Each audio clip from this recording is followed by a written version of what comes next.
Camouflage is a fascinating survival strategy in nature, and few plants exemplify this better than lithops.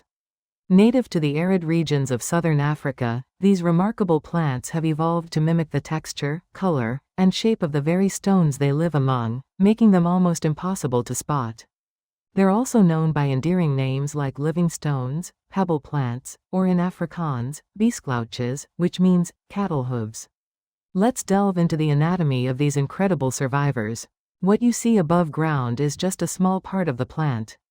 The translucent top surface acts as a window, allowing light to penetrate deep into the plant's interior, reaching the chlorophyll stored safely underground. This makes the lithops essentially a subterranean solar panel. The fissure is the cleft between its two fused leaves, from which new leaves and flowers emerge.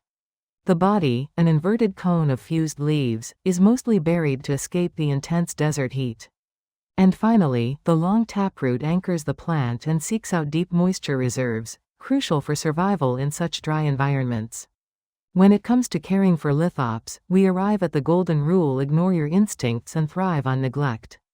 These plants follow a strict annual rhythm, perfectly adapted to their native southern African climate, and understanding this cycle is paramount. Watering or interfering at the wrong stage is the primary cause of death for these unique plants.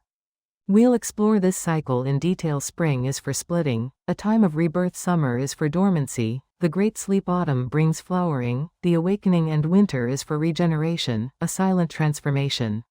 Each phase demands a specific, often counterintuitive, approach to care.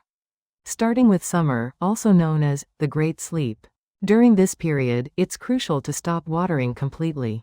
Lithops enter a state of dormancy or estivation to survive the extreme heat. You might notice some wrinkling, but this isn't a cry for help, it's a conservation tactic. The greatest risk during summer is the combination of heat, humidity, and water, which invariably leads to rot. The only exception would be in extremely arid climates, where a very light misting might be acceptable, but generally, it's best to avoid it altogether. As temperatures begin to cool, we transition into autumn, the bloom. This is when the plant slowly wakes from its dormancy. You can now resume watering, but do so deeply and only when the soil is completely dry to the touch. This is also the time when lithops put on a beautiful display, with flowers that typically open in the afternoon and close by evening. If you're hoping for seeds, remember that lithops are self-sterile, meaning seed production requires cross-pollination from another lithops plant. Moving into winter, we observe the silent transformation. During this phase, you should reduce or even stop watering. The plant undergoes an incredible process where the new leaf pair draws all moisture and nutrients from the old leaves, essentially cannibalizing itself for sustenance. The root system also pauses its activity, so adding water at this point can easily cause rot. Lithops are surprisingly tolerant to cooler temperatures, capable of handling lows down to 40 to 50 degrees Fahrenheit, or 5 to 10 degrees Celsius. Finally, spring arrives, bringing the split, which is truly a rebirth for the plant. The most critical rule here is no water until the old leaves are completely paper dry. Watering too early is a significant danger, as it can cause the old leaves to persist, effectively choking the new growth and hindering the plant's development. Once the old leaves have become mere husks, shriveled and dry, the cycle resets, and the new, vibrant lithops emerges, ready for the next year's journey. Good soil mechanics are absolutely vital for lithops. Drainage is literally life for these plants. We recommend a gritty mix ratio that is 80 to 90% inorganic material, such as pumice, lava rock, or coarse sand. This provides the excellent drainage they require. The remaining 10 to 20% should be organic, like succulent soil or core. A key note: do not use perlite, as it tends to float. We follow the 3-day rule. If your soil stays wet for more than 3 days, the plant is at risk of rot. Also, ensure your pot has sufficient depth, about 3 to 5 inches, to accommodate their long taproots. Next, let's talk about preventing what we call the tower. You can see the difference between a healthy plant and one that is etiolated. Without sufficient light, the plant will stretch abnormally to find the sun, losing its characteristic camouflage and compact structure. Lithops require about 4 to 5 hours of direct morning sun to thrive. However, it's equally important to protect them from scorching afternoon heat, especially when temperatures climb above 90 degrees Fahrenheit. Let's cover some common plant diagnostics, symptoms, and solutions. First, the mush, often seen as a soft, decaying plant. The cause is almost always overwatering, and unfortunately, the cure is often surgery, or it can be fatal. Then there's the wrinkle, which can indicate thirst during the active season, or it's a normal sign of splitting in spring. Finally, the pests, typically spider mites or mealybugs.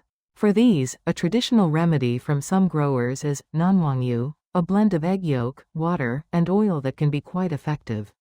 Now, let's explore some of the fascinating varieties in the jewel box, focusing on their unique windows and textures. We have Lithops olivacea, known for its olive color, large size, and highly translucent top. Then there's Lithops viridis, which lives up to its name with a deep green hue and also features a very translucent surface.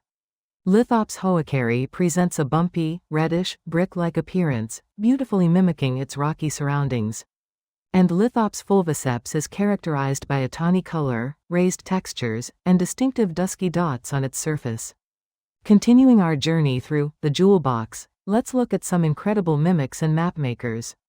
Lithops charismontana is a master of disguise, appearing gray like quartzite stone, blending seamlessly into its habitat. Lithops ruschiorum has a creamy, rounded, and opaque surface, resembling smooth pebbles. Lithops julii is notable for its pale coloration and often features a unique pattern described as a lip smear.